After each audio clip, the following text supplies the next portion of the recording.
Thank you for tuning in to Androna Talks Radio, gathering as one in our sovereign truth from a galactic perspective, exploring our world with new ideas, knowledge, and a promise of a better future. Galactic discussions for galactic-minded people.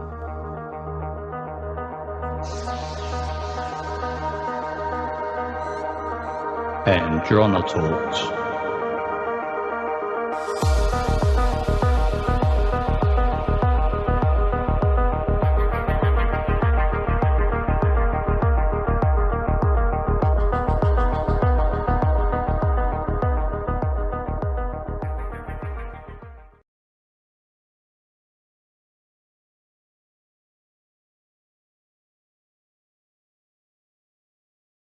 Now it's ready.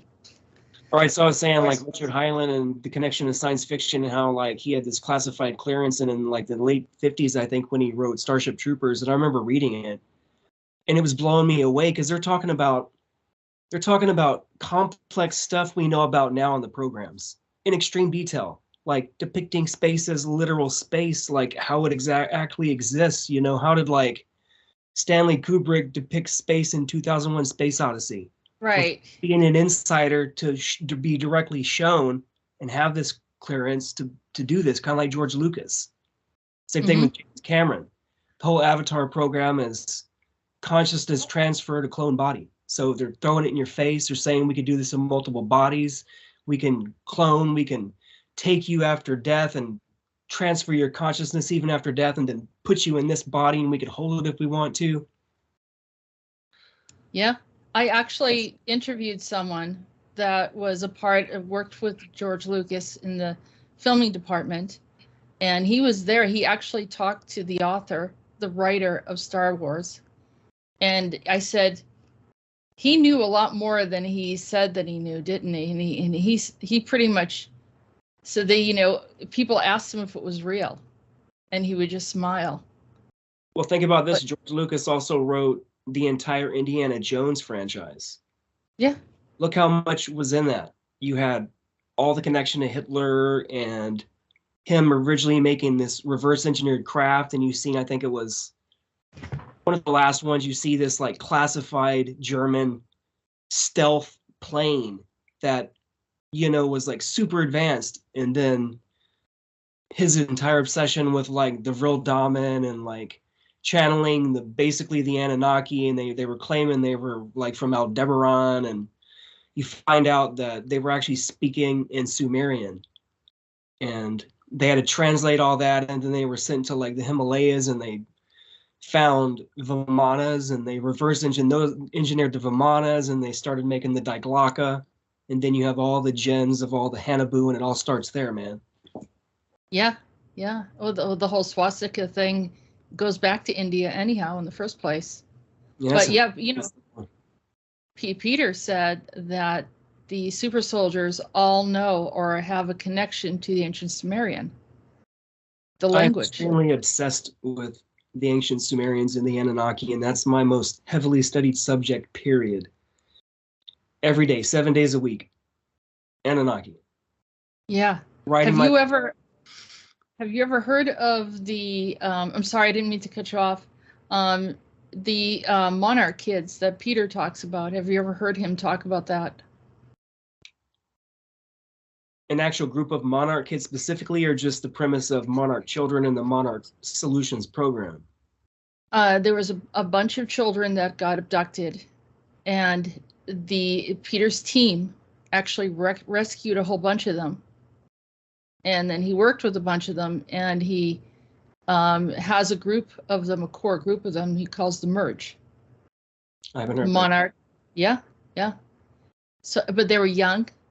What is their function with Peter? Peter, they rescued them out of, they were using them, they were abusing them. They were using their abilities, having them do things for them that were really bad to other people, for agendas, for manipulation of our planet, you know, to do all sorts of different things, and also gave them the ability to time travel. Some of them have amazing kinetic ability. They can Peter said I've been talking to him for years. So, you know, he'd talk about how these kids could literally levitate all the furniture, and it would be just like chaos, you know. If they had like an emotion and they didn't know how to fully control it, and they were able to do these things, but Monarch was literally holding on to them, and his team pulled them out, which made me think of you, that maybe you were connected to that. What do you see psychically with that? That's what I was feeling. Because you were talking about being in the underground, and I know that he rescued, it was a large group of kids. I mean, I think there were hundreds. I forget how many there were.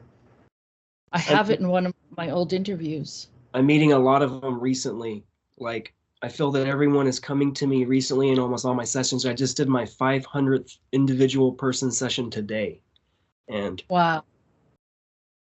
It's one after another. I've been in the deep underground military bases. I've been abducted since a kid. I've been in the programs. Like, they use my consciousness to transfer me and all this. Like, I've never talked about this publicly. This would be my first official public anything about this. Outing. I've always denied myself. If anybody ever asked me if I was a super soldier, I've always said no. Because it was like it wasn't the right time yet. But it's getting to the point where everybody's actually recognizing me from the programs. And so it's just like, it's time to become official, man. There's too many people that I'm going to be interviewing to put all this together and go down that rabbit hole, man. I'm starting to hear some names. The name Jeff, Harlow. There's the Daniel.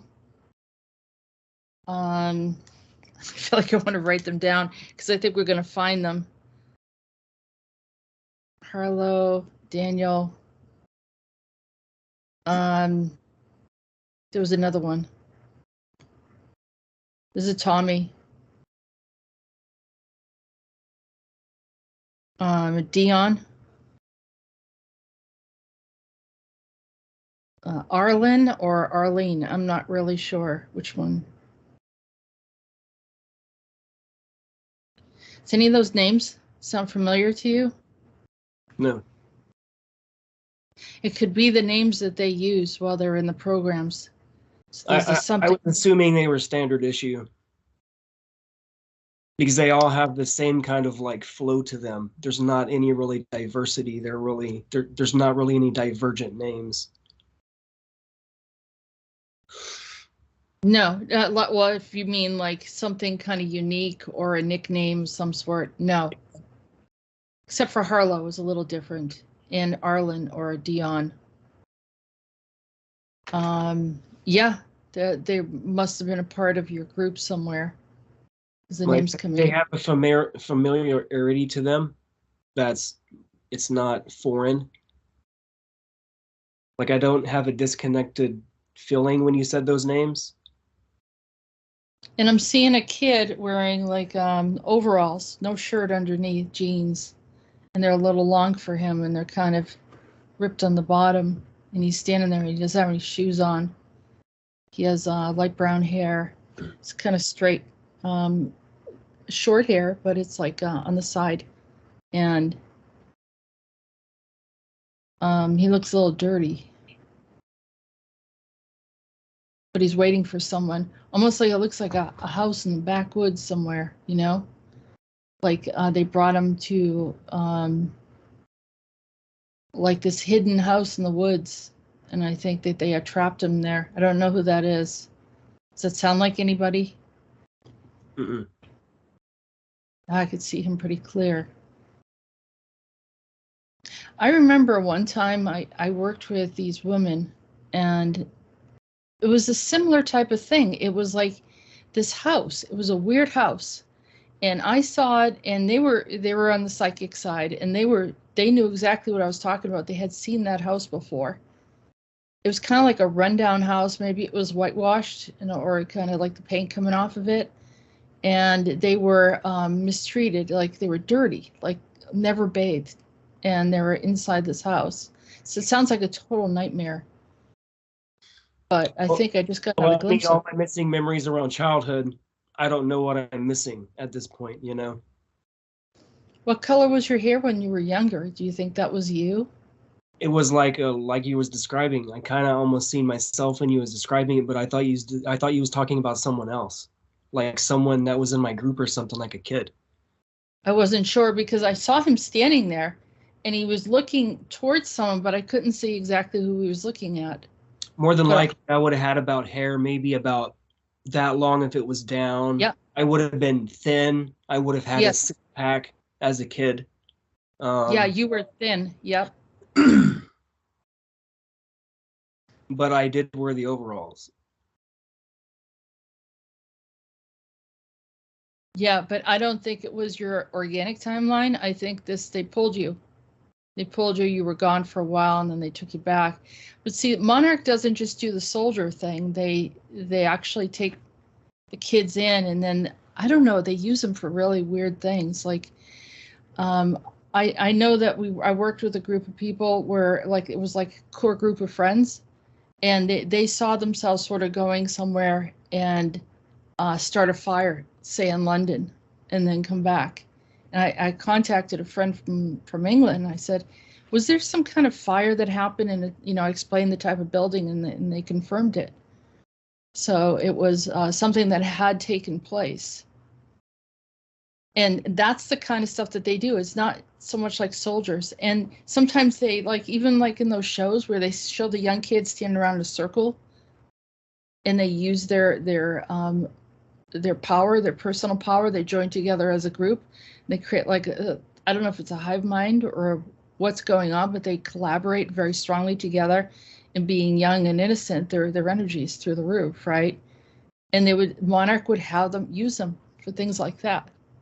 Yeah, they wanted to take the kids before they hit puberty because they lose those skills and abilities right when puberty starts. The hormones literally blocks that connection to source and to sight. So, like, I've done studies. I don't think anyone's doing this. I'm talking about it in my book, so no one steal it from me. So I started having parents come to me because I tattoo full time. I've tattooed the last 22 years straight. And I also do hypnosis full time. So I have 3 full-time careers. The other one I'm not talking about. If you were in my area, I'd have a tattoo done. I was thinking about it yesterday. What would you get? I kept on seeing the cicada symbol on my wrist. That'd be interesting. I don't know if it should go on my wrist or should go somewhere else, but it's almost like it's already there. It's a really weird feeling. And I just came up yesterday. That means you're physically acknowledging a place where you were mortally wounded in one of your incarnations and or consciousness transfers. So basically, we found out through QHHT that tattooing is a literal bringing forth of that internal pain you suffered in that location. So most of my body is tattooed solid.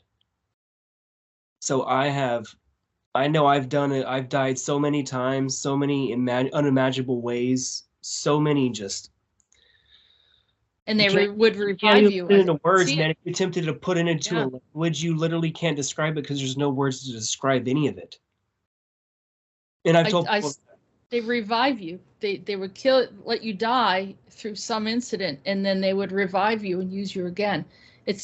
I'm sorry you went through that. That's really horrible. That's really hard.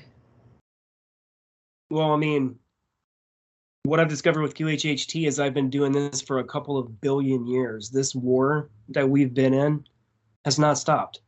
It's been constant expansion of the Draconian Empire and other empires. And once I realized our entire solar system is basically owned by the Draco, and they're basically leasing the planet to the Anunnaki. And it's just like, they've been running a trauma-based mind control program at least as far as back as Atlantis Monarch, the 6,000 years ago Monarch. So they've been doing trauma-based mind control the entire time that we have written history. Even Sumerian and pre-Sumerian. They're doing all the trauma-based mind programming and genetic editing of, like, master geneticists. That's what the Anunnaki were. Draco as well. You take two of the well, they're not the highest IQ, but like a Draco Alpha can have like a 900 IQ, man.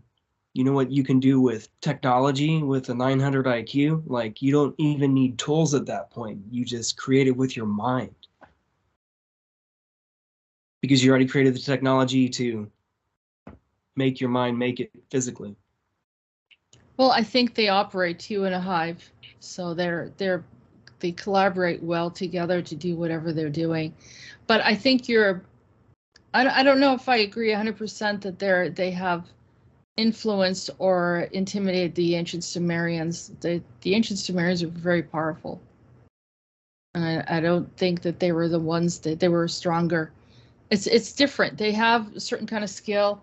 The reptilians had certain types of skill. The reptilians had incredible mind control. Like, even still to this day, I mean, you could be talking to one and they would definitely have a very strong influence. And they could even convince you that you're not even seeing them, or that, in that form.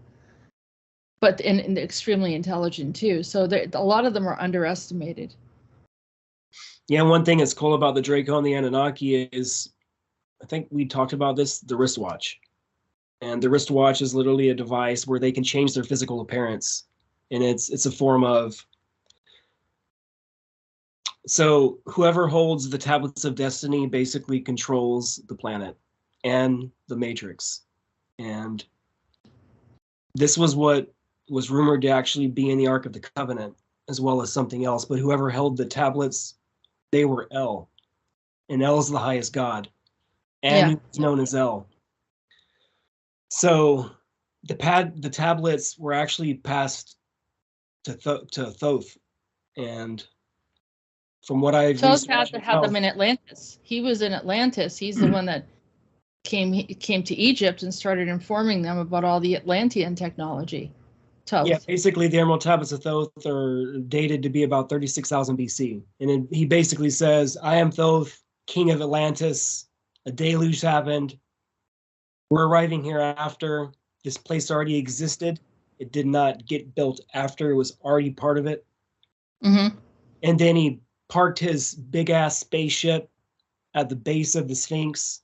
He calls it the Halls of Amenti. They have portal tech there. Still there. All the LiDAR stuff and the Muon stuff we've done in the Giza Plateau, we found out that if you remove about 80 feet of sand, that they found out is actually not from Giza. It's nowhere near from Giza. It was brought in artificially and it was covered. And we didn't even see a lot of the Giza Plateau until the late 1800s. You barely had the tips poking out. Like, the Sphinx was barely even showing. Right. Like Teotihuacan in Mexico, it was freaking almost completely covered. You didn't even know it was a pyramid. It looked like a mountain. So we're just discovering this 1800s upon now. We're in the infancy, the beginning of discovering all this. But yeah, the key is Sumeria.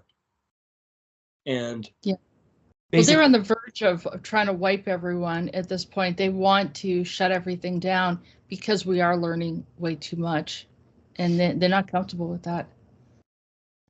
And also, right now, with the precession of the equinox, 25,920-year rotation.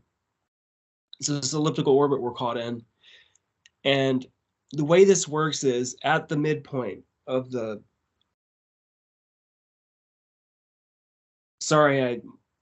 So people who don't know, I have a traumatic brain injury. Sometimes I can't formulate what I'm trying to think of, but it'll come to me.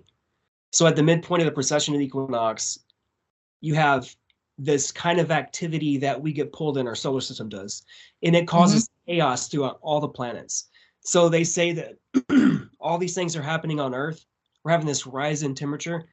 It's happening on every planet in our solar system at the same time. All this activity is happening on every single planet.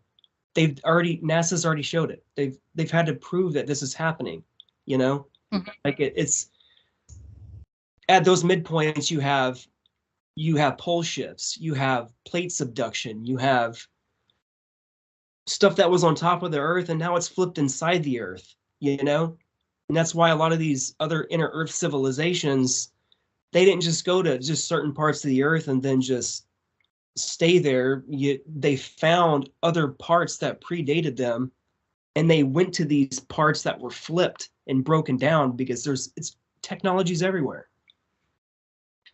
Yeah, you're right. And you could see that there's these really weird anomalies that happen when people go to certain locations and they can't explain it.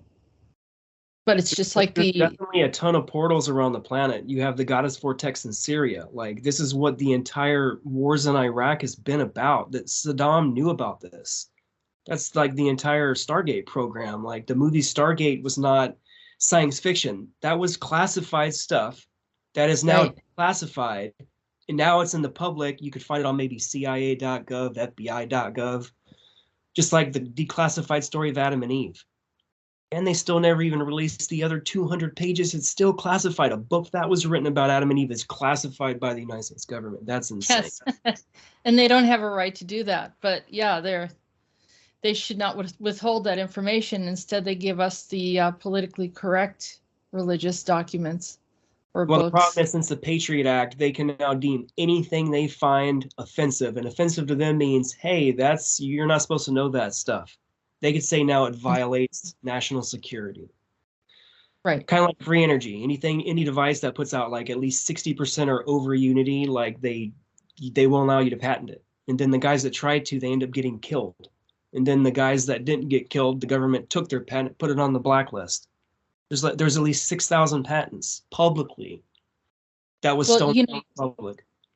You live in Florida, right? So do you remember when all the homeopaths died miraculously? Yeah, I've been tracking them for a solid, I don't know, 5 years straight. All of them, all the news articles. It's one of the chapters in my book. I have an extremely detailed dossier just in who's been killed. And I remember everybody was making this stink. It was over 100 doctors. That ain't shit. They took out everyone. They took out Dr. Sebi. They took out freaking everyone, man. They took down Dr. McCullough's website. All these major guys that was showing you that these things defeat cancer.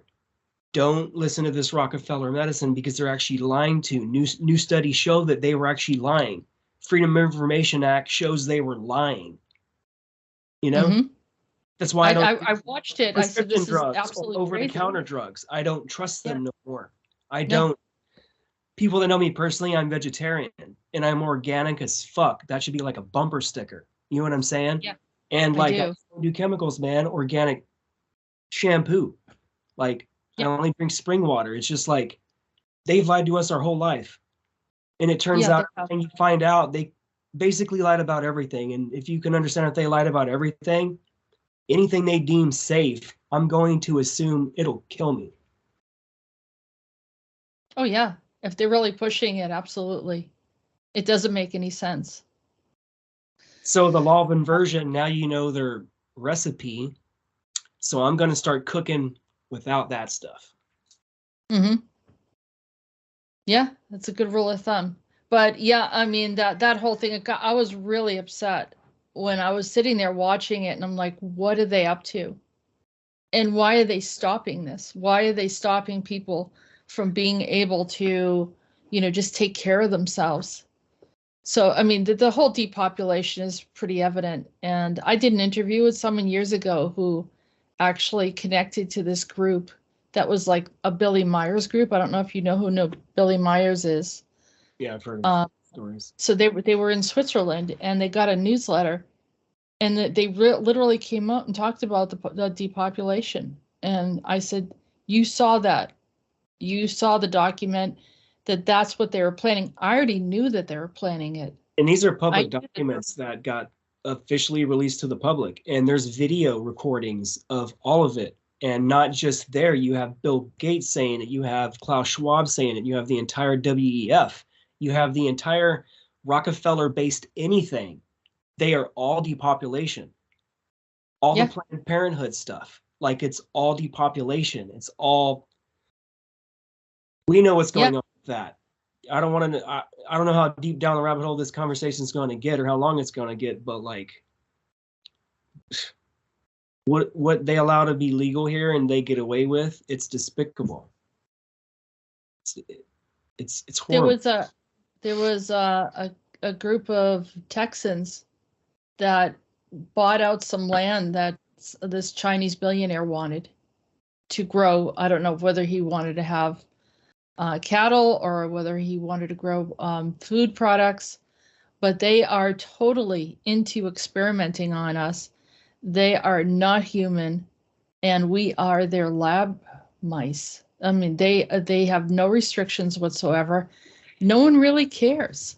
They will regulate a mom and pop's little store that sells, maybe a homemade, facial cream, and they'll tell you that it's wrong. But yet they'll allow all this experimentation in our food and everything that they're doing with our air, with all of the chemtrails, and it just goes on and on and on. So that they're planning on getting rid of us, and that's the bottom line. I believe the next step is going to be the great food shortages. That's going to be the next thing. And then they're going to be what they're trying to implement by 2030 is crazy, because it was originally Agenda 21. And then it became Agenda 30 because Trump really fucked that timeline up with them. And they was expecting to do this almost a decade earlier. And now it's getting to the point there's everything that there's so many things that's been uncovered through Project Veritas, through I think it's Tom Fitton. People like there's so many of them involved with the Black Vault, with the Freedom of Information Act stuff that he's released. There's so much stuff that's released.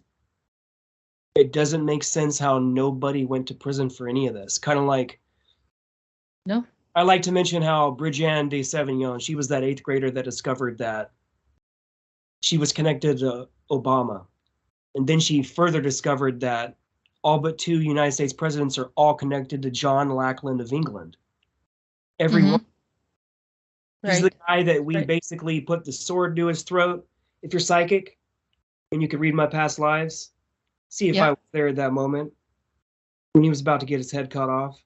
Yes. And see if I was a Knights Templar, because I know I was. Yep. I know what I did. This is why I'm obsessed with law. Because he ended up reneging that in 12. Ugh. You had a scar right here. You had a scar. Yes, face, I love that scar. I loved that scar. I fantasize about having a scar across my face because it's beautiful. They tried to kill you, and you were fat. You were too quick, but you, like you said, you kept it as a trophy in a way. Yeah. I wore it as pride. Yeah. So I tried to take down the guy that basically spawned all United States presidents, and they're all connected to either the Freemasons or the Rosicrucians? The Jesuits. Okay. There are both. All presidents are either a Jesuit or a Freemason. There was no exception. The only reason Van Buren wasn't connected to John Lackland because he was Dutch. He had Dutch blood. But to find out that all the presidents are connected to the United States, how is there no mass lawsuit of fraud where they bloodline installed people from their family? Pretty much since 1776. It was the continuation of the British, I'll say British regime, because of the monarchy. And they had to have their hands, and that's how they captured the banking system of the United States. So forever and ever and ever, we would be in debt to them. And so then they own 1913, and then by 1933, we were bankrupt. So within 17 years, they bankrupted the United States. Yeah. And then all this money we owe, 30 trillion in deficit, whatever it is, it's to the freaking Rothschilds and the Rockefellers. And everybody doesn't realize that they're both connected. The Rothschilds is the paternal line. The Rockefellers is the maternal line of the same family. So you have the left and the right connected to the same body. Quite literally, that analogy. It's the same body. But on top of that, they're the ones behind the space program. They fund all of it. Kind of like when Rumsfeld came out on September 10th, 2001, he said $2.3 trillion was missing. That money was in the secret space program. Then they bombed the Navy Records Department that housed all the records of Solar Warden and all the Navy SSP programs. Then they bombed. It's just crazy. It's just like they cover it directly. So Rumsfeld, Courtney Brown did a remote viewing of September 11th. And he never named the person that controlled this, but he physically described, physically and psychically, I seen Donald Rumsfeld. So he was one of the puppeteers. And then he announces, we're missing $2.3 trillion. Next thing you know, they bomb the Twin Towers, and then Building 3 comes down.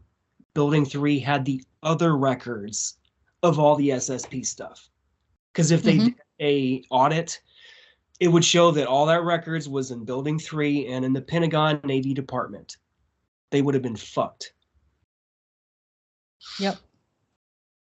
Yeah, it's crazy. The plus, you know that they're very into they're connected to all the corporations. So if you imagine them like the Hydra, you know, it's like this core, and they get their arms in all sorts of different things, and you think that it's impossible for them to be involved with everything, but they are. They have their fingers in every single thing, and they have been planning this for a very long time. They had set this up. And so when anyone tries to pull away from it, any government or anything, they have to deal with a nightmare because they won't let go. Yeah, and I think it's all G20 countries. They know about the SSP programs and about the official things, what's going on. Like Nations was created for this agenda. Yeah, well, I mean, I don't know how deep some of them know what some of the activities are going on, because now there's other hands in the cookie jar that are coming from our future and our past or what have you. There's time travelers. There's such a plethora of activity going on right now. I literally I get overwhelmed. I get overwhelmed by just seeing certain things. And then every time I talk to Peter, I mean, they keep on bringing out new agendas. So you start to dig through and unfold whatever you finding out is happening in our world or in our galaxy. And then all of a sudden there's something new that comes in. It's almost like just to distract everyone, because you're getting too close to the core of what the problem is. And then they throw in that major distraction, and then you can't find it anymore. That they do like this, they'll do like a time travel thing. So one thing that Peter just said recently, which was fantastic, not that it was fantastic that it happened, but I knew that's exactly what happened, where they said the end of the world was going to happen around 2012, and that it was then moved up to like 2023. You know, these are the steps of time travel. They kept shifting time. So then it moves up to 2030. You see? So they're doing all this whole thing where they're resetting because humanity was starting to pull away and get free. And then they do a time anomaly and bring us back to the same place. It's funny how they're showing this in like the Loki series, and they're like, there's like a time enforcement corps that basically helps reset time. And like people think that all this is crazy, and we're barely having spaceships that can barely go to the moon. Like, I believe the Star Trek series is giving us an analogy saying when they're depicting another planet that hasn't received technology, hasn't received anything you would think would be classified as a god, you know, bringing in like your craft or your ship, and then at that point you're worshipped, cargo cult kind of stuff. And they basically tell them that part of the Prime Directive is you can't show yourself because they couldn't organically develop as a species now because they can't unsee what they just saw. And now they're searching externally versus like looking up on the inside. And they were talking about us. We're the ones that have lied to. We think we're small and insignificant. We think that we haven't even colonized Mars yet. Like Werner von Braun, Operation Paperclip, one of the most terrible Nazis you could have ever had that we refused to prosecute with Nuremberg. We brought him over instead, and we brought his technology from his intercontinental ballistic missile, the V2. Right. And it started our intercontinental ballistic program. So our entire rocket program was started by a Nazi. And this Nazi was known to walk around in full regalia, trench coat and everything, solid black leather, like he's just... Anyways, he would walk by and handpick his slaves. And more people died building the V2 rockets than did in the Allied forces by his rockets. Then you have Walt Disney and him pair up as the dynamic duo. Yeah.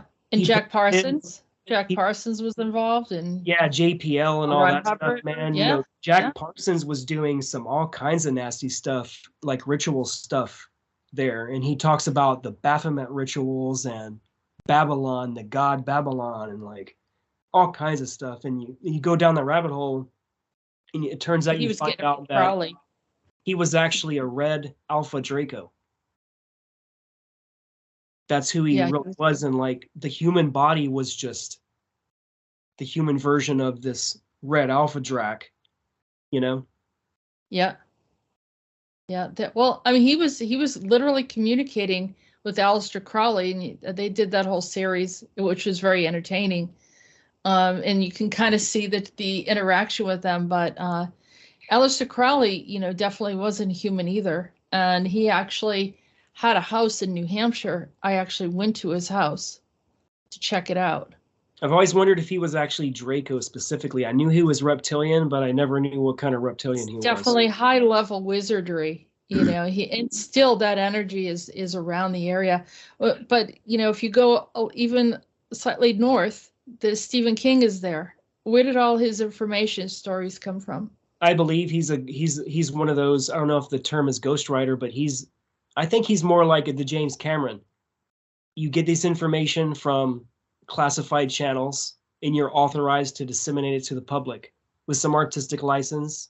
But I don't believe it's a lot of artistic license. I believe they show him the programs, because I believe James Cameron is either someone that's really high ranking and he's using that as a clone.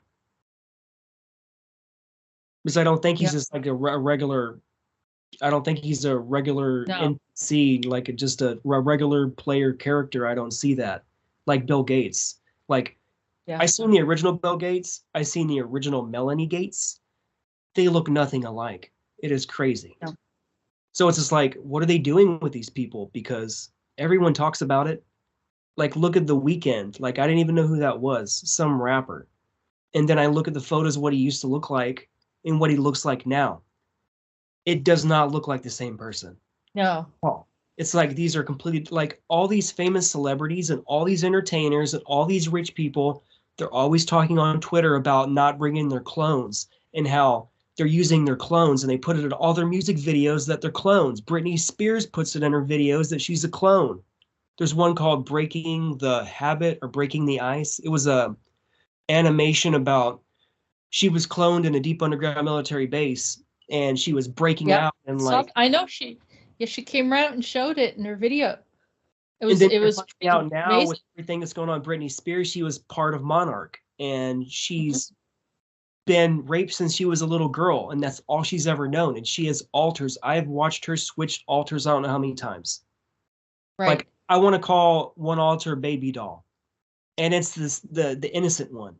And you'll know every time this altar activates that I've seen myself, because I deal with a lot of people who have altars due to being in the program. So if someone shifts on me, I can see it immediately. Their body changes. They become different. The backstory changes. The word use changes. The eye contact changes. The mannerisms stop. Everything changes. I see it immediately. And I can see it in other people's videos, other people that was in Montauk. or in Nachtwaffen, any of these SSP groups that would be like, you know, what did Corey Good call it? Dark. What was his nomenclature for what like Nachtwaffen would be? I don't know, because I never really. Dark Fleet programs. Dark Fleet. Stuff like that. So like I see these altar switches immediately. What was I just talking about? I lost my train of thought. If you remind me, We were talking about Britney Spears and how she would go off into her altars, and that you've seen that also with the program. Every single time. But this is the MK Ultra. Yeah. Every time I've seen her switch, she's about to cry. And she gets overwhelmed and she's starting to freak out. And specifically, it's from pressure. When she starts crying, next thing you know, she'll go. She jerks and she's like, she's reorientating herself. She just, she starts laughing. She's like, oh my God. Oh, that's baby doll. So it's to the point where if I wanted to, if I knew Britney, I would know how to trigger her into altars, and I would actually be I would be able to see and make a baseline to see how many different altars I can pull out depending on how I approach the conversation or the stimulus of that person. Because person in my field, I've had so much training in altars that I know that anybody in the SSP field, I will not approach anything near Omega programming, period. If I get any warnings about approaching a mind file or unauthorized access, I leave it alone, right? I just don't go there. And I used to have a meditation class, and there was a woman. I had the weirdest thing happen. It was just like a really simple, basic, innocent meditation course. And a handful of people would come in. She would come in and she went into such an altar that she literally went to someone's house and was trying to get in the house. She thought it was her house. And it was the most bizarre thing. They had to call the police on her. You know, multiple things like that. And that's when, you know, like I was like, I think this is beyond what I can do for her. You know, you get to a point where you have to acknowledge that some people need some other kind of help, that especially if there's it's such a stronghold, you know, where they've completely lost any control whatsoever. But not many people are that far. But I know what you're saying. So you must see it. Do you see that happening when you're doing regressions, that people are going into altars? I see it on a regular. I can actually have them switch. If I have them under, I can access their altar. I can ask permission. I can call up altars. I have. How would they then afterwards? Are they having a hard time with? Do you do a healing process to help them to? So their higher self, their higher self. Yeah. I know the process. Yeah. The higher self does this. I physically tell them what to do, because when they're in trance, it's kind of like going from stoplight to stoplight. And if you get to one stoplight, if I didn't say green light, that light would not turn green and you would not question it. You would just stay there. It's like you're in holding. Kind of like Mitch McConnell lately, where he's talking to the public and he just drifts off. Yeah. It's almost like I feel the consciousness temporarily left the body and it's having trouble connecting with it. Or Mitch McConnell, that body has been traumatized for so long as part of MK Ultra that he's mentally gone. Kind of like that's what I'm talking about. You hear them talk like Dianne Feinstein. She can't even publicly talk no more. Like it's getting nuts. Like Biden. It's like they can't talk. And they drone out. Like there's so many videos of all three of them. They drone out and they start talking. It's like they power down. I'm talking about the public. I was a veteran of the United States Walmart Corporation, and you see him just. Yeah. And then he puts his hands up. It's like he's doing Ricky Bobby. He's like, I don't know what to do with my hands when he's getting interviewed. It's just like. They did that to him. They completely They can mess with a person so much that they don't have any idea where they're at, what they're doing. They're doing that with shooters. They're doing that with what's that? I always forget the name of this movie. Where they just like say one word and the people are completely drilled. No, it was the most recent movie with Ben Affleck. I can't remember the name of it right now, but it's definitely, that dude's definitely part of Monarch. Him and Matt Damon have been in Monarch since kids. I believe that they were both CIA families. One of them was, I think it's Ben Affleck was from a CIA family. Dang, girl, I'm putting that in my book. I'm going to credit you. That's interesting. Like you see how that works? It's like all these government people, you see that they have these kids and they have these breakout appearances. And like one of my theories is all these kids are Monarch, all of them, pretty much. Remember back celebrities. Remember back in the 80s and 90s when little kids were in movies and they weren't great actors. It was just like they were trying to act, but it was like from an innocence. It wasn't real. Yeah. Today, these kids are so traumatized, I think, through MK Ultra that when they break down in their acting, they're pulling out. It's kind of like when you're unhealed from trauma, like being in the SSP program. If I needed to be, I'm a fucking terrific actor. Period. I can get into roles. I can use the idea of an alter. I can create an alternate version of myself. Think about, what is this role? What are their manipulations? How would I walk? How would I interact with people? What words I need to stop using? It's kind of like when you infiltrate. You got to change whatever role you're playing. You have to know, like me being tattooed, I can infiltrate anything. I don't care what it is. People see me, I have the thumbs up just because of the way I look. In the way I can look into people, I can get into a place people will never understand. Right. And you probably won't see me do it. Mm-hmm. But you don't just do that in life. You have to learn that somewhere. You know, since a child, my earliest memories that I remember that are not blocked, I remember putting on fatigues and going in the woods when it's raining and sitting and laying in the rain and sitting for hours imagining a target to kill with a sniper rifle. A little fat kid by myself. You know? Yep.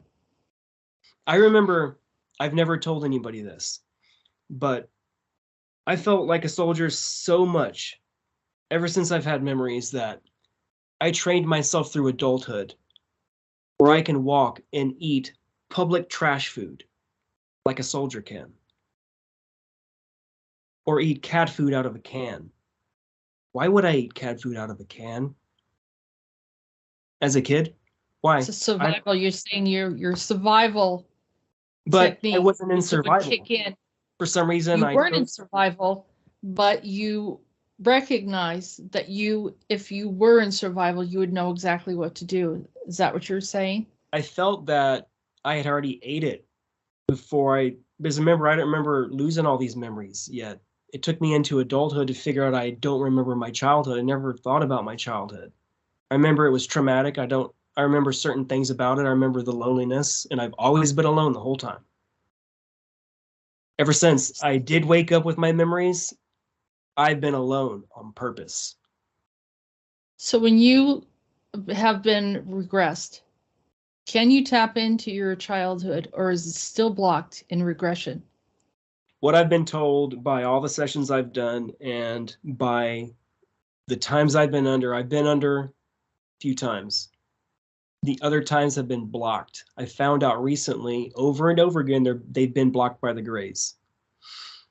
Even the other people I'm regressing are telling me that it's being blocked because there's something about me specifically that is dangerous. I have no idea what it is. I recognize power in myself. I know it's psychic. I know what I can do with my mind. Kind of like I can reverse engineer technology in my mind. I talk about it on my website, and the videos I do, how it's like Tesla. He can he can design stuff, full components in his head. He can see how everything interacts together as if a 3D model. You can turn it around. You can see the measurements. You can see the steps. You can see what mistakes are going to happen in the future with fitment issues. It's crazy, man.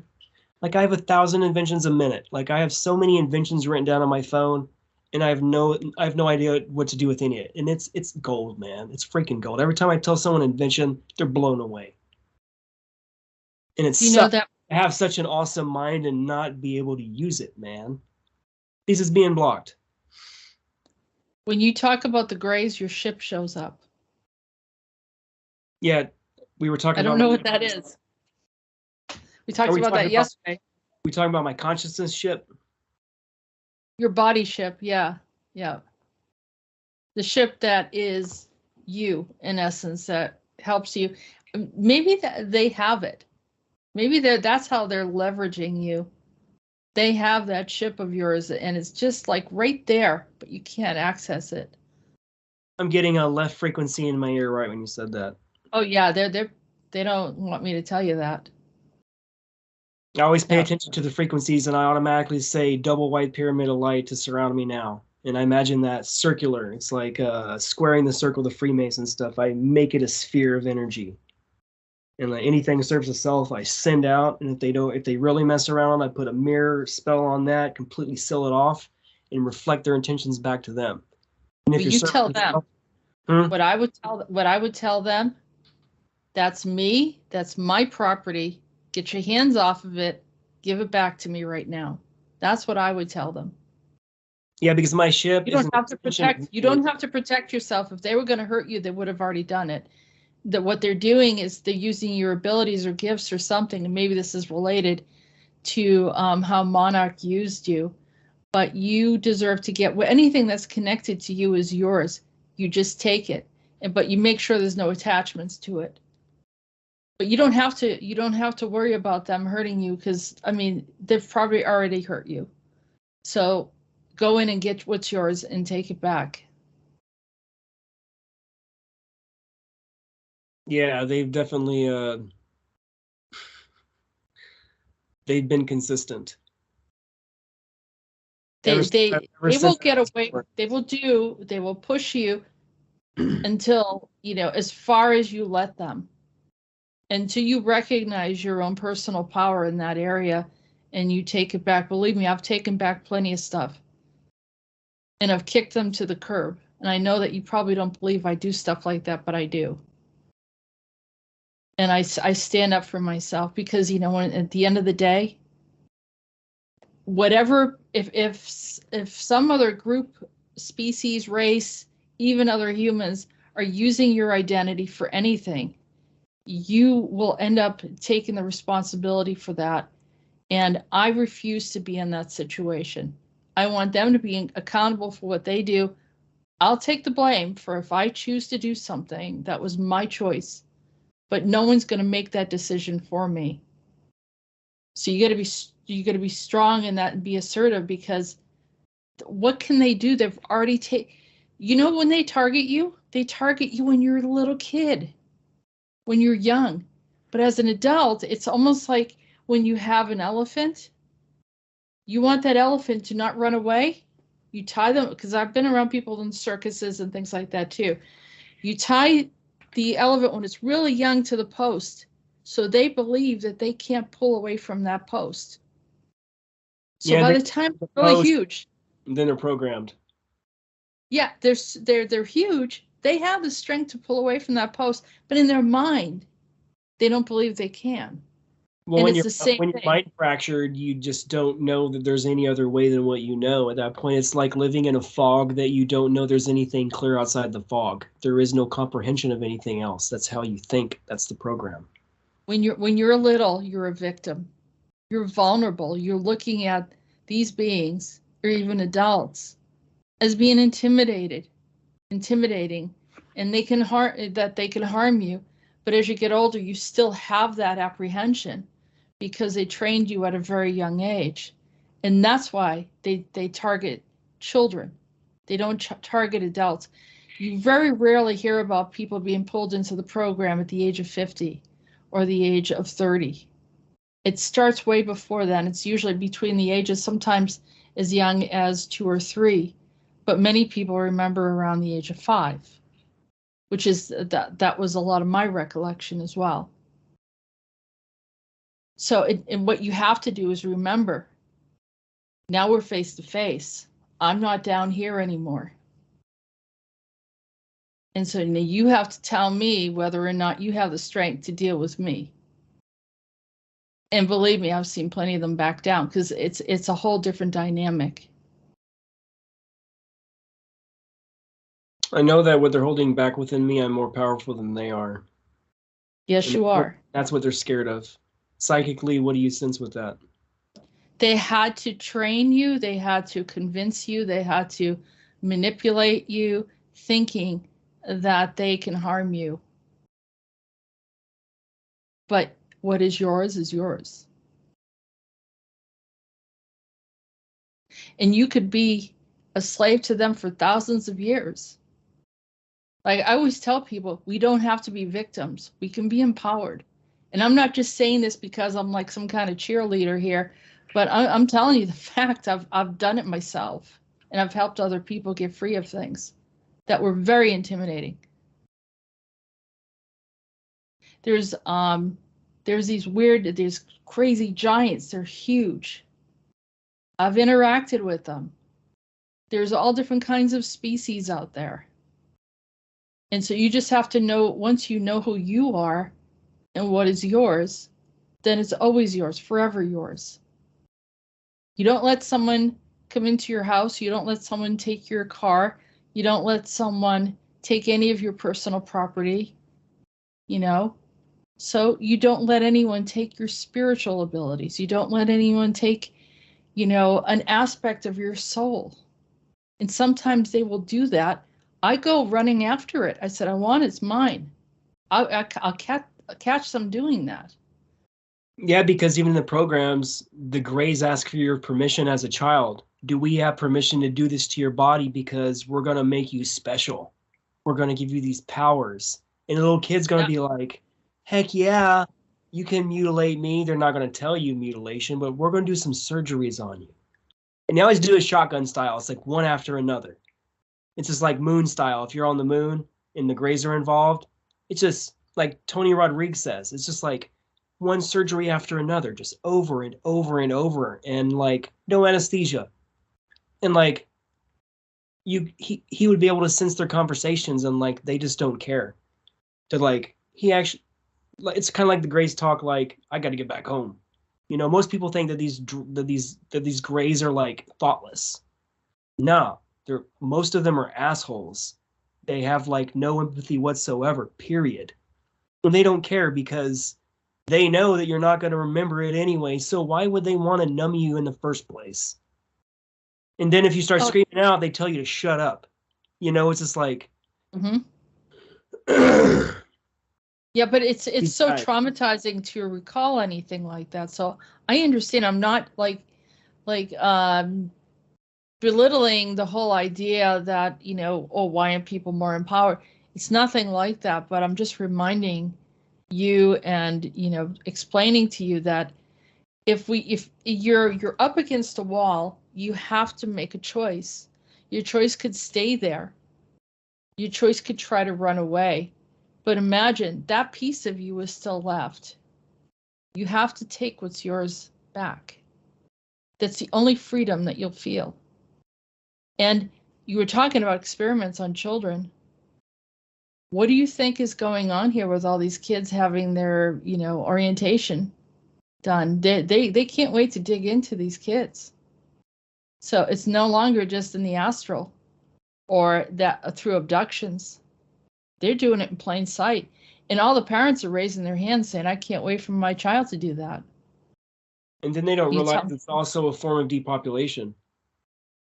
Of course. You take the females and they say they're males, they no longer identify as childbearing, to where they get to the point where everybody's cutting off their way to replicate, to procreate. And if you do that to the mass, percentage-wise, that movement is going to grow exponentially because it's a form of programming. Because, yeah, like me, I would know with all my training, I would know that that's DID, dissociative identity disorder, where they can't relate to their physical body. They don't see themselves as what they're looking up in the mirror. That was a clinical diagnosis before, I don't know, Biden. And then suddenly all psychiatry, all psychology, now we're having to change our books because before that we called them DID, right? Now it's trans. Now they're not even calling it a mental disorder anymore. And that's dangerous because if you can convince a man as a woman, now if that woman gets challenged, that woman becomes violent and vice versa. They lash out, they attack. They're getting programmed to lash out and physically attack now, building the third wing of the army. Right. I'm not going to go too because it would really bring heat to this conversation. Heat I don't want. Yeah, there's going to be other bigger groups that destroy the United States.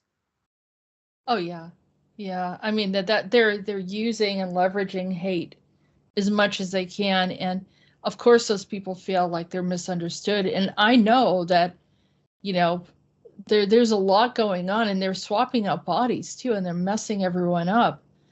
But the pain of the amount of surgeries that they go through, like, why would you put your child through that?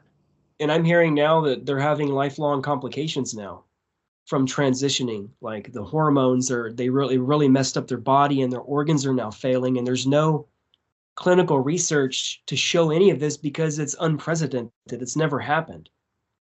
Before that, it was select cases that had case studies done, but a lot of them resulted in failure. This is public knowledge now because the host identity could never assimilate into what it thought its core belief was and what it was a reflection of. It could never integrate. So, but they thought, yeah, but see, they're claiming that they know how to do this, but they're experimenting on people. It's definitely experimenting. It's for profit. Through someone that they know. Yeah, but they know that they don't really care because there's no repercussions. Because people are voluntarily. They can do whatever they want until there is legislation made making it illegal. Kind of like all these states are now signing executive orders through their own governor saying gender reaffirming surgery is now illegal because they're saying 6-year-olds can get it now, or they're literally saying that a 3-month-old baby can identify as the opposite sex, and it should be affirmed from that point on from the rest of its life. Well, if parents are asking for that, if that's what parents are asking for, they're going to accommodate it, not because they care, because one, like I said, we're not dealing with a normal species. These are not humans. We are lab rats, and to them, they're willing candidates. If you are willing to be a part of an experimentation, then what would you expect? It's like, like I'm not picking on any one group because it's across the board. It's within the programs, and it's also, you know, mainstream now. But there has been like clinical studies, so-called. So someone is a little down and out financially. They see an ad in the newspaper that some group of scientists want to figure out how this drug is going to work out. They don't tell them what the repercussions are going to be. And that's what they did with LSD. They did that with MK Ultra in the 126 or 129 sub-projects they did. They did all these leased out through different universities and medical hospitals where they experimented on the public, and it was all classified. It's all the same. It's all the same thing. It's the same group. We are test subjects. You know, and I even talk about how the Earth is there for whatever they want to do. They don't care about the repercussions of what they do to the planet, to the air, to the Earth. They don't care how contaminated things get. They don't care if they tear apart our, matrix or context of existence. They don't care what they're doing. This is 100% an experimentation. No one asked us, is it okay for us to do experimentations with CERN, even though it affects the entire planet? Did anyone ask us? No. No one asked us to do the Philadelphia experiment. These are NGOs, man. These are NGOs that aren't bound by constitutional law. it's almost like they're operating like they're in Antarctica, where there is no laws, where they can technically get away with whatever they want, or like deep underground military base. There is no laws governing That's why they have them. Yeah. underground. The laws govern from the ground up, and with a little bit of the ground, but like ultimately it's like space and the moon. They know they can do whatever they want, any kind of program, no matter what it is, and there is no oversight, man. It's unlimited access to whatever you want to just. Mars colony. Yeah, man. Elon Musk. What's the deal there, right? I was talking about that earlier, and we were talking about Werner von Braun. So we brought him over through Operation Paperclip, and then 1960 he founds NASA. So again, it was his Apollo rockets that put us on the moon. And then it was because of Werner von Braun being best friends with Walt Disney. They set it up where the CIA bought all the land for Disney that Disneyland resides on. It was all bought by the CIA. That's public information now. Yep. So the CIA bought it first, built out an entire deep underground military base, and put Disney on top of it. Mm-hmm. This is public knowledge now. So when all these kids disappear, they're going underground.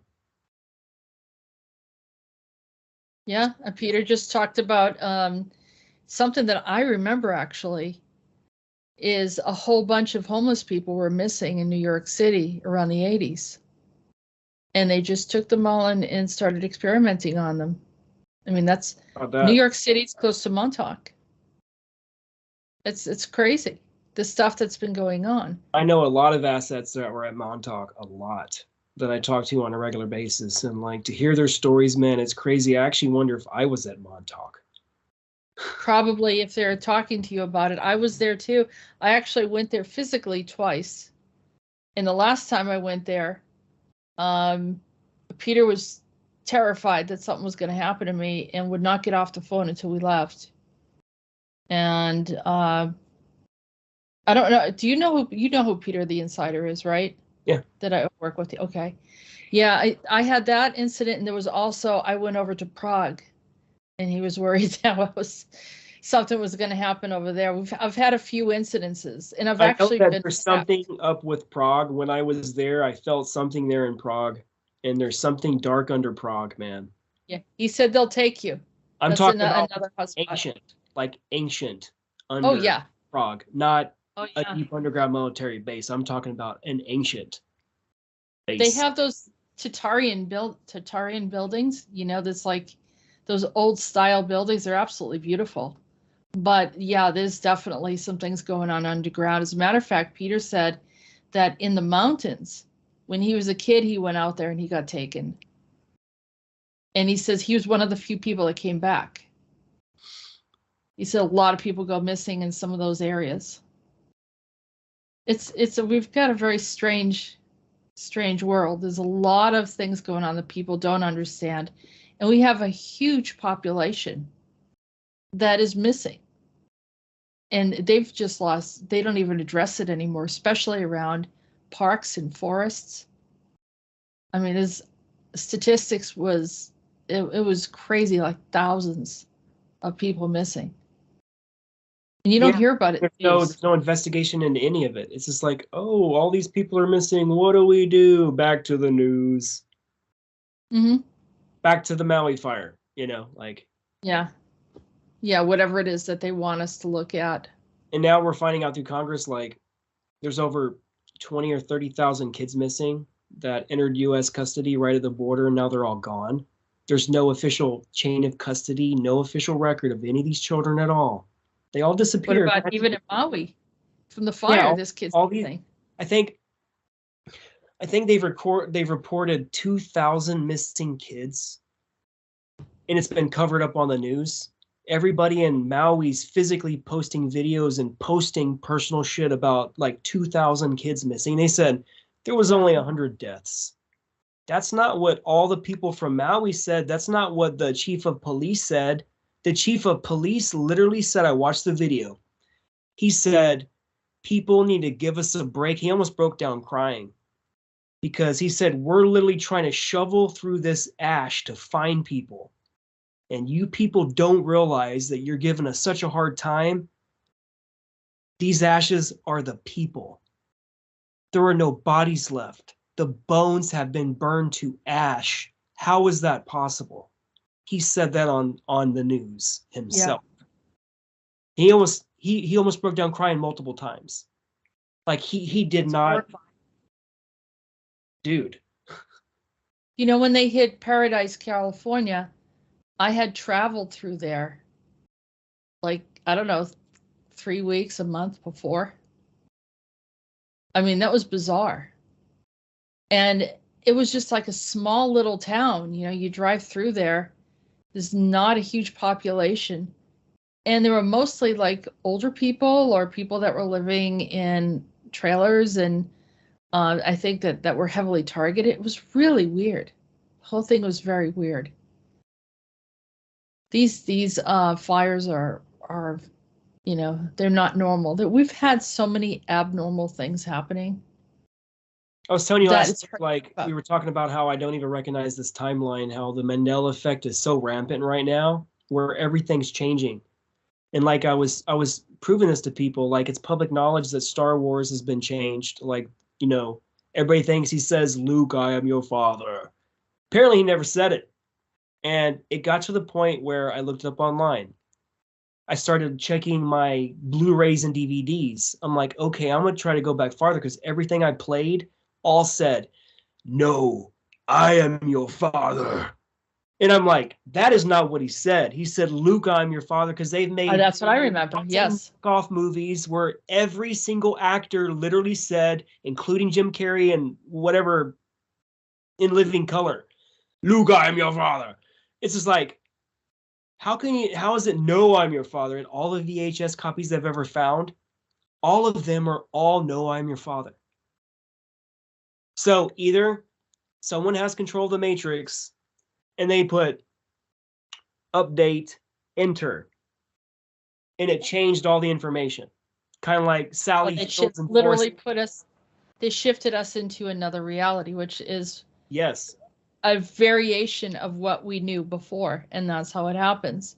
So it was part of this time war where you said it was changed from like,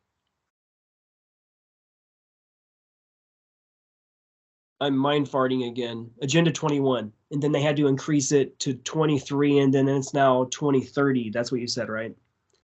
Yeah, yes, 2012. Like, he started 2012. That's when a lot of really weird things started happening, is around 2012, or maybe before, or the year 2000. That's kind of when I had my awakening. I wouldn't say SSP awakening, more like life awakening. And that's when I remembered that I was the most unhappy I've ever been my entire life. And I was very successful. I owned my own tattoo shop. I owned my own art gallery. I was going to say my tattoo shop, it was known. I'm not going to expound on that. It was just really known. And I made so much money. I traveled the world. All I wanted to do was build toys and $100,000 Chevelles and supercharger this and turbo this and a bigger turbo and a bigger this and a custom. I got out of control.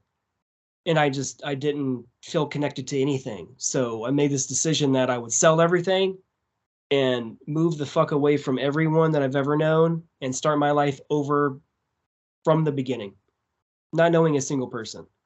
And it changed my life. And I've never returned back to Texas.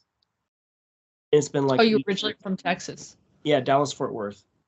There's a lot of stuff going on in Dallas-Fort Worth. There's a lot of military bases and a lot of stuff. Oh, yeah. I can't imagine if I'm connected directly to those bases. That would be crazy for me not to... Oh, yeah, of course. Yes. Yeah, there's so much stuff. Corey Good, he was involved in some bases in Fort Worth, and I'm from fucking Fort Worth, so I'm like... Jeez. Well, do you feel like you know him? Because you're probably in some of the same programs as him. Honestly, when I seen him, I felt that I recognized him, but not from no program. It's more like I seen him on the street or like I interacted with him or something. There was a familiarity, and it was always eerie to me because I'm like, who is this guy? You know? Like, there was something about him. Like, you know, when you see someone's face for the first time and you know him, but you didn't know you know him, and you're like, what the fuck?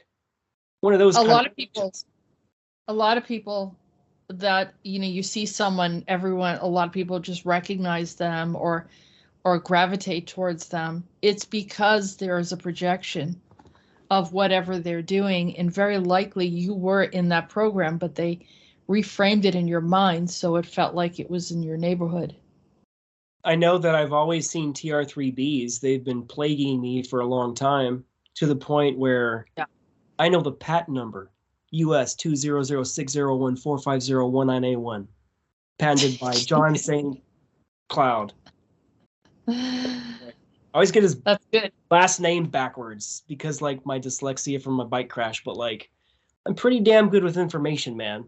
Like, I study hard. I don't have a photographic memory. I have to read shit over and for me to remember all those numbers of the TR3B. I had to break it down in sections and repeat those sections for one full day. I replayed it in my head for one full day, and it only took me one day to memorize it permanently because with my traumatic brain injury from my bike crash, I had to develop all these techniques to help me get out of the retarded shit, like the OCD and like the dyslexia. And I've cut just the stuff I've invented of techniques. I can help change people's lives. I defeated OCD in one day. The crash gave me OCD. I'm talking about extreme OCD. Touching the doorknobs multiple times, like any object identification problems. I could never find my deodorant. Like, I could have my deodorant on your shelf behind you, and it's freaking right there. But when I look, you look past it. It doesn't exist. And it only takes another consciousness to say, hey, dumbass, it's right there. And I'll look for the first time as if I'm looking for the first. I'm like, it just manifested out of nowhere. I'm telling you, there was nothing there. Till today, it still happens like that. But Can I tell you something? I want to tell you something, Drago. I think it was last year, I said to myself, there's someone out there that's doing this. There's this energy, and it's just spinning around, and they're trying to fix something. They're trying to do something, and I need to find that person. And now, when I met you, I knew, like, not just like from email, but when I talked to you, I said, I think this is it. I think this is the one I've been seeing. It's almost like this like whirlwind of energy. And that's my energy. That's what I feel inside my head. It's just like, it's constantly active. It never turns off, and it's constantly processing stimulus. You may be in like a vortex of some sort. And you're not doing anything bad or right or wrong or anything like that. It's like a neutral phase, but it's connecting the dots in a bunch of different things. That's what my book series is about. I've connected all these things together, and I'm feeling one of the first people on the planet simply because I do unique things, and the brain injury and the tattooing and the hypnosis, and like, there's too many cool components about me and just my lifestyle and who I am, and like who I are. I don't know, man. It's just, I know I'm unique. And anybody that knows me personally, they've always said there's something about this person. Everyone's always called me psychic. They said I can read their mind. I know when they're upset. I can walk into a room and I can see who's upset immediately. Part of my traumatic brain injury, it made me process time differently than the average human. Yes. And I had to prove this when I had a car crash. I totaled my Honda S2000. It was a drift car I had, my little race car. Some a-hole hit me. I was doing like 35 miles an hour. I did nothing wrong. He reversed into traffic and hit me into traffic, reversing. It was insane. A weird thing, it turned out to be one of my tattoo clients. Go figure, what kind of weird contract could that have been on the other side, of the spirit? You know what I'm saying? The odds. So I remember my head and my left arm goes through the window. Right when I get hit, airbag deploys, and at that point, boom, right when it hits my head, slow motion vision. And they say you get slow motion in these kind of situations, right? Right. Is mine never went away. From that point on, I could selectively focus and read people. from a distance, up close. If I wanted to, I can focus my energy on every part of your body right now. I can see every breath that's off, because by this time, talking this long, I've already established a baseline, everything, your breathing patterns, the times you get interested, how you readjust your back, the times you fall back and you really have something to say. Like, I've already figured all that out, but like, I can't turn it off. It's kind of like anybody I meet, especially a guy. And this doesn't come from a place of fear. It's coming from a place of a soldier. Momentarily, I will look you up and down, and I will look for physical weaknesses. I will look for any injuries, anything about your body that would allow me to believe I can attack certain things. If you're extremely big, I'm going for your feet. I'm taking your feet out. I'm going for your rib cage. Big dudes are used to being punched in the face. Don't approach their face. They don't see anything else coming. It's just like Jack and the Beanstalk, man. You hit them on the bottom, they fall the hell down. But you do it in a way where they knock themselves out when their head hits the ground. You know what I'm saying? The path of least resistance is like a keto. Use their momentum to hurt them. And you technically didn't do anything. You used their hate and you redirected it. If I had a skill, I would say I can take your hate and your technology and I can redirect it back to you. And I can amplify it. But do you know why you can do that? It had been programmed into me somehow. It had to involve torture. You know how that works. They torture you to death. It activates dormant powers. There's good training. There's good training and there's bad training. So we have some elite soldiers working with us that have incredible abilities. And Peter has handpicked the ones that he wants to work with his team. So you've seen some of those soldiers. But it's that sort of thing where you were trained in the right way. Then because they saw you had abilities, the bad ones came and did all that other garbage, you know. So then you have the good and then you have the clutter, the darkness of whatever it is, because they're afraid of you. They don't want you to use your abilities here. They try to, you know, block that out, but they can't because you're beaming. You got a momentum, and they tried to probably derail you with the accident, but you know how to, like, it's almost like the soldier that knows how to rebuild himself. So like it literally sounds like, you know what I mean? It kind of pulls it all together. So how do you know me? Do you remember me? No. There's something about you that feels very familiar, as if we're friends, and I know you know what I'm talking about right now. It's like we've talked 1,000 times, and you know we've talked 1,000 times. And I think we've been talking astrally. Immediately, you didn't recognize that. It took you a minute, but then it got to the point you're like, "Who the fuck is this guy?" You know what I'm saying? Like, I'm intrigued now. Yeah, was it in a negative way? It was more like, I know him, but from where? And it's just like, I don't pry, you know, like I could probably go in deeper, but I don't, out of courtesy. Not everyone wants all their stuff just laid open, you know. Well, I'm one of those open books. So if it's one of those things, I've stepped out of that fear. I just don't care no more.